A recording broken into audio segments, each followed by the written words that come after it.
Not only has Kylian Mbappé become one of the best players on the planet, he will go on to be talked about as one of the best of all time. And the evidence is there for all to see. Since Mbappé finished runner-up to Gianluigi Donnarumma on our NXGN list in 2017, he's won 11 major club trophies and the World Cup, as well as coining a trademark celebration.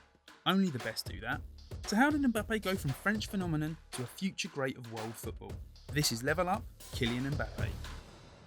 Back in 2017, when we picked Mbappé on our NXGN list, he was enjoying an incredible breakthrough season with his first club, Monaco. He'd already made a few cameo appearances the season before, becoming the youngest player and goalscorer in the club's history, breaking both records previously held by Thierry Henry. Coach Leonardo Jardim was the man to thrust Mbappé into the spotlight, trusting him as an integral part of his aggressively pressing 4-4-2 system, in a team full of players who went on to big things. Initially, Mbappé was used on either flank in his early appearances, but came to prominence as Radamel Falcao's partner in a front two, a man who Mbappé is credited as having a huge effect on his career. When out of possession, Mbappé became almost a free presser if you like, dropping into midfield and making use of his impressive energy to press the ball freely. This allowed the team to maintain their shape whilst also keeping Falcao as the team's focal point for a quick transition. In attack, Mbappé was asked to run beyond Falcao, using his searing pace to finish moves off, often playing on the last man.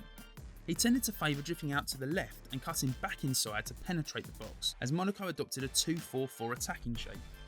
It was clear Mbappé had everything in abundance though, and it was actually his finishing and predatory instincts that stood out most of all. He was just as able to score solo efforts after beating opponents as he was pouncing on passes or rebounds from his teammates, exemplified by the 2 hat-tricks he scored that season, goals coming from either foot, through one-touch finishes or after running with the ball.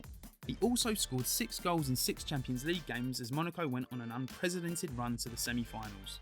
Just 18 years old, Mbappé finished the 16-17 season with a remarkable 26 goals in 44 matches, as Monaco picked super club PSG to the Ligue 1 title, their first in 17 years. That season, he also won the league's Young Player of the Year award and was named in the Team of the Year, establishing himself as the best young player in the world. It wasn't too long before Mbappé became Europe's most wanted.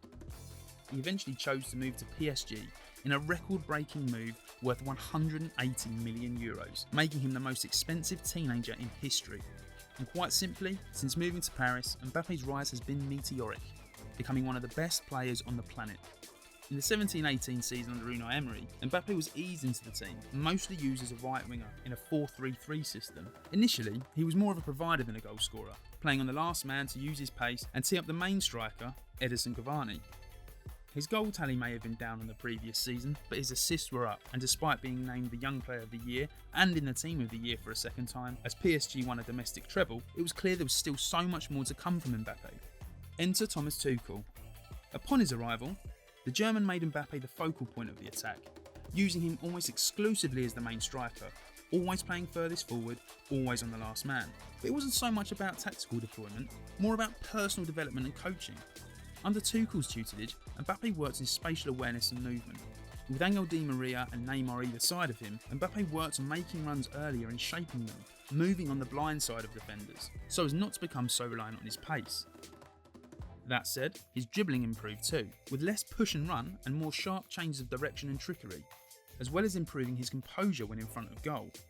His numbers over the next 3 seasons are up there with the very best around, Tuchel's input and system helping Mbappé rise to the very top of the world game, where he continued under Mauricio Pochettino in 2021, becoming just the 3rd player to score a Champions League hat-trick against Barcelona. In fact, at just 22 and having only been there 4 seasons, he made it to 3rd place on PSG's all-time top goalscorer list and 4th on their all-time assist charts.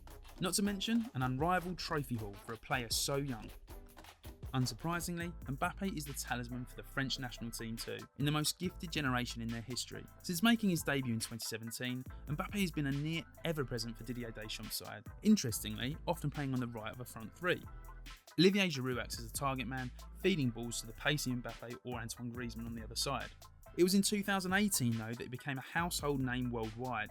Mbappé was by far France's best player at the World Cup that year, scoring 4 goals on his way to lifting the trophy, including a sensational strike in the final against Croatia. This made him just the 2nd teenager in history to score in a World Cup final, after none other than football royalty Pelé. who took time to congratulate Mbappé himself. He also won the tournament's Best Young Player award. And there it is, Kylian Mbappe's journey from next gen to now. That's how he levelled up. We usually end the episode by examining what our feature player might achieve in the future. But honestly, when talking about Kylian Mbappe's future, we could be here forever. There's nothing he can't do. He's already won 4 league titles and the World Cup. No doubt he'll want to add a Champions League or 2 to that, and lead France to more success, starting with the Euros perhaps.